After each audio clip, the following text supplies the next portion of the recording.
Hey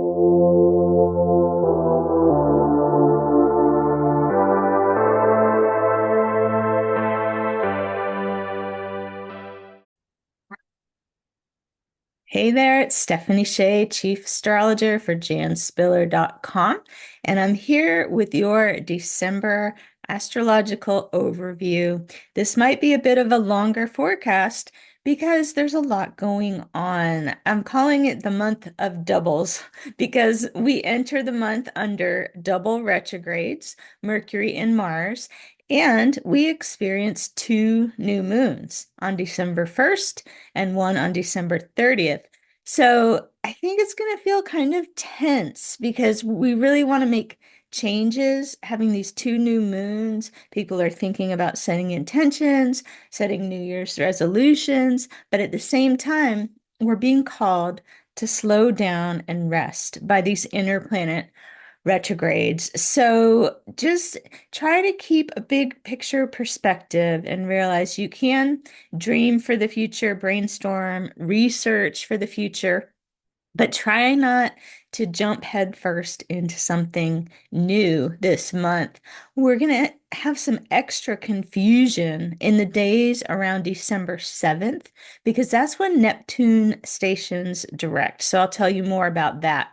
If we absolutely have to make important decisions this month, your best bet is to postpone them until at least after Mercury has stationed direct. That will be December 15th.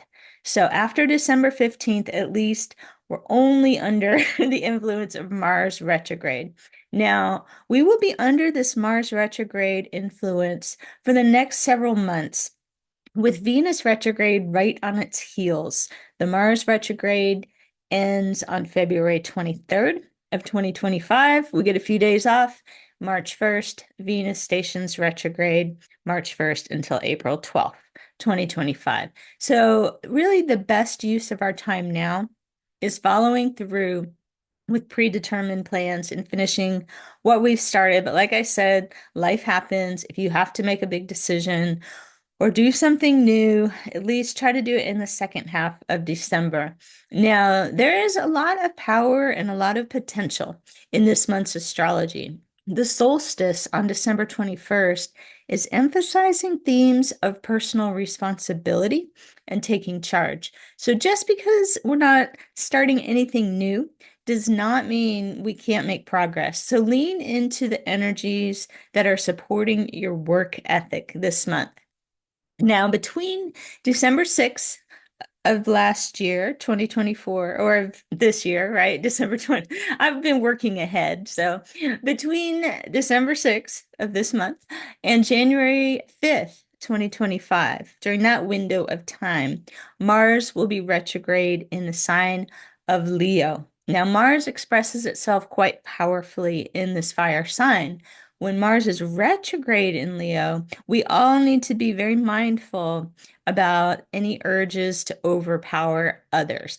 There tends to be a stronger desire to get our way under this astrology. It's emphasizing the ego. We could witness people around us behaving dramatically in order to force their will on others.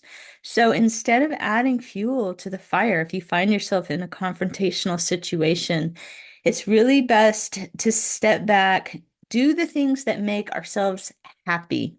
Lead by example. Just confidently do your thing. That's the best way to navigate this time period instead of trying to convince anybody else to go your way. You'll be met with resistance.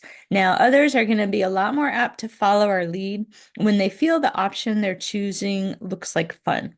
So you can keep that in mind if you are trying to organize anything between December 6th and January 5th of the new year. On a global scale, if you think about this exaggerated ego energy, I could see this Mars retrograde in Leo astrology playing out in the form of heated political confrontations. This is probably not shocking to anybody watching this, where egos and displays of strength are exaggerated. We might hear the lions roar from authority figures trying to establish their dominance, and it could be a difficult time for peaceful negotiations. The one thing we do have going for us in the month of December is Venus entering the objective sign of Aquarius on December the 7th, and it will oppose Mars. So it's creating some sort of balance. I think that heated conflicts could possibly be diffused through rational thought and action coming from the energy of Venus in Aquarius. This is at least my hope for this astrology. Let's revisit this Neptune stationing direct I mentioned at the beginning of the forecast. Neptune spends about half the year in retrograde. All the outer planets do. So this is not adding too much to the confusion of the double interplanet retrogrades of December, except we do, as astrologers, look at the days that Neptune is stationing because Neptune rules illusion, disillusion, our subconscious mind. Whenever it changes directions, according to our perspective on Earth, it can feel a bit confusing. So Neptune has been retrograde since July 2nd, and it stations direct on December 7th. We're ending this cycle where we have actually had more access to our subconscious mind. Neptune retrograde is really good for accessing our intuition and getting spiritual downloads. So if you are hearing this forecast and it's before December 7th, try to write down things that have come to you over the past few months since July 2nd, because once that curtain closes and Neptune starts moving forward again, it could be harder to remember some of the things that felt so enlightening during this time period is sort of a fog that rolls in. So I would try to avoid making big decisions. Again, we're supposed to be avoiding that anyway, if possible, but especially during the days around December 7th. And just be extra gentle with yourself and others, knowing that the days around December 7th are pretty much the most foggy times of the month. By December 10th, I'd say it'll start feeling more clear and we'll gain even more clarity after December 15th once Mercury is moving direct. So I'd say what we can expect out of Neptune moving direct in the coming months is seeing some altruistic visions put into action. This is good astrology for arts organizations, as well as groups that work on behalf of clean waterways, since Neptune rules water, and especially the oceans. So that's something to watch out for as we're beginning the month. What's going on kind of throughout the whole month is that we have this square going on between Jupiter and Saturn. This was active earlier in the year and it's heating back up. It's going to be exact on Christmas, pretty much, December 25th. So we can expect to feel some tension between the desire to limit coming from Saturn and the desire to expand coming from Jupiter.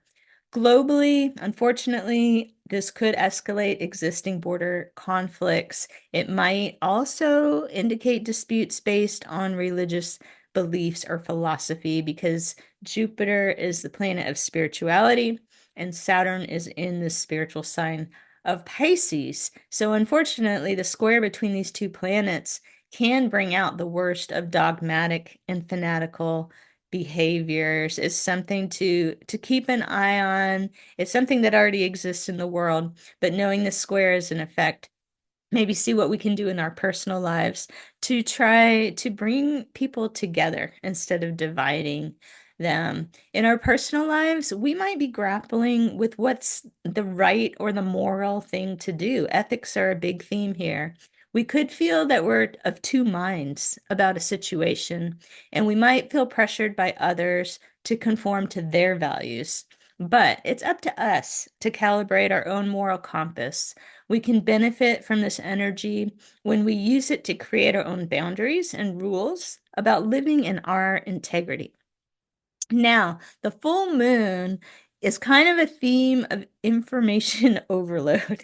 We have this full moon on December 15th in Gemini, which rules information, the same day that Mercury stations direct.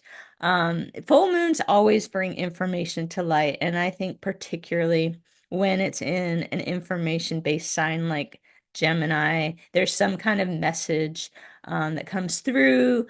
Unfortunately, people might take our words out of context, and emotional upset over misunderstanding could result. So, the best way to work with this full moon energy, and this is in effect usually the day or two before the full moon and on the full moon, is consider how are we handling our important relationships? What adjustments can we make so that other people can become more supportive of our need for personal growth? There's a theme underlying having to do with our personal freedom, feeling like we want to become the people that we envision ourselves to be and not be limited by labels that others might be putting on us. Now, shortly after this full moon is the December solstice. This heralds the sun's entry into Capricorn. It's also the point when the axial tilt of the Earth is farthest away from the sun. So in the northern hemisphere, it corresponds with the first day of winter. In the southern hemisphere, with the first day of summer. In both hemispheres, the progression of the signs of the zodiac, which set the energy underlying in the atmosphere, is identical. So you can maximize these time periods in the same way, no matter what half of the globe you live in. The solstice occurs on December 21st, and it ushers in a time for retreat and working on things in more of a behind the scenes kind of way. It's actually a good complement to the Mars retrograde that will be in effect during this year's December solstice. So, harnessing our resources, definitely going in directions that further our personal goals. It could be a business desire, developing a creative talent, or participating in accomplishing an aim that's been important to us. But keeping in mind that if we continue with something that's already been started, we're going to feel more in the flow than if we try to break ground on something new. It's a time to stand back and see the big picture, reflect on our lives and the larger truths of common denominators between ourselves and others. That's something that's also the theme of the full moon I just mentioned. It's a time for inner growth. Take time out for meditation, prayer, and connecting with a higher power that you can turn to for comfort, support, insights, and protection under this astrology.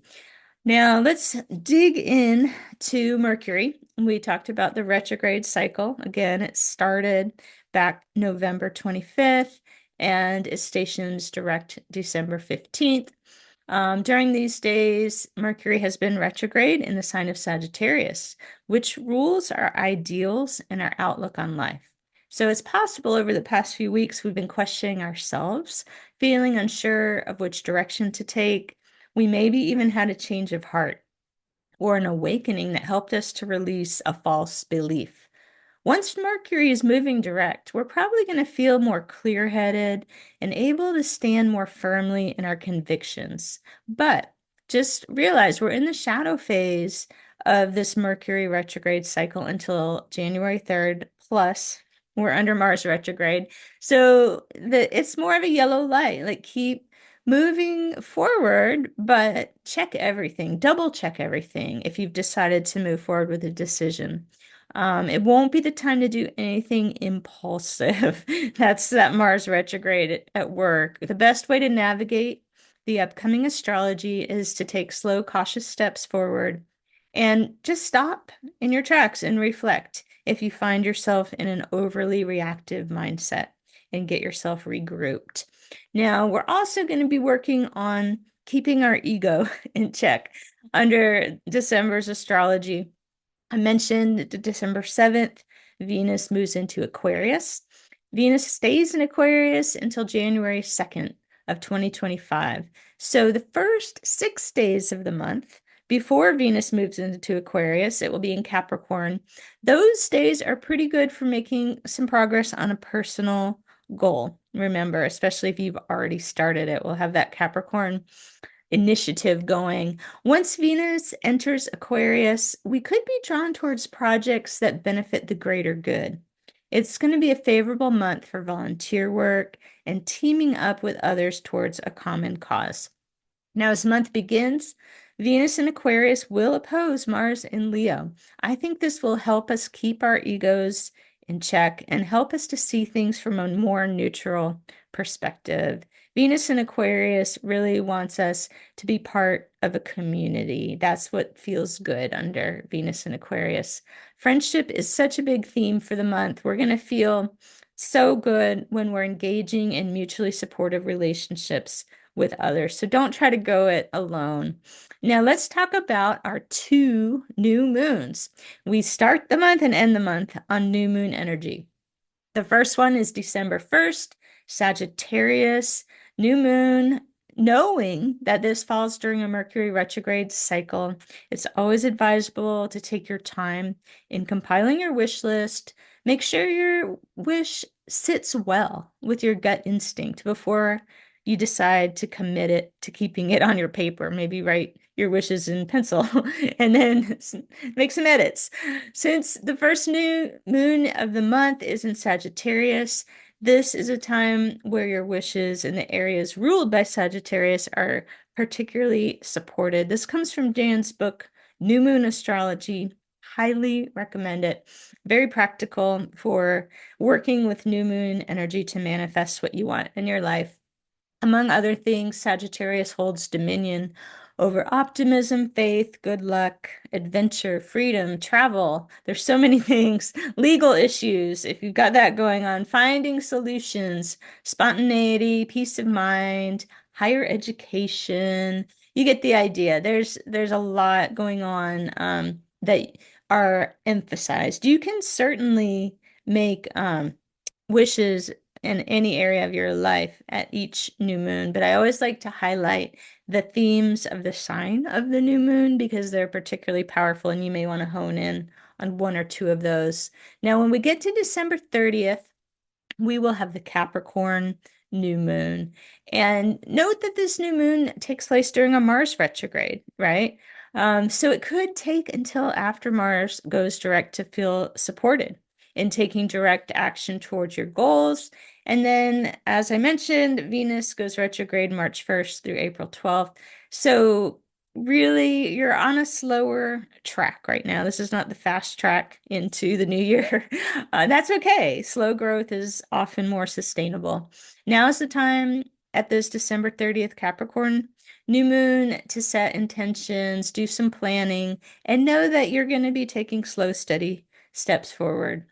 This Capricorn new moon supports themes related to your profession, public status, reaching goals, being in charge, time management skills, your future security, keeping commitments. All of these are great things to focus on as the month closes out. So I hope you can make the most of December's astrology. There's a lot certainly to work with, and hopefully can get you in the right mind frame as we go into the new year. It's not time to start everything anew just yet. It'll be a great time to tie up loose ends from the old year, do some cleaning and organizing. I love to do that under the retrogrades and purging so that when new opportunities show up, you're starting in a new clean space. And there's probably a lot that will be brewing for everyone beneath the surface that you can be working on slowly behind the scenes. All right, I look forward to your forecast in the new year. Have a great month of December.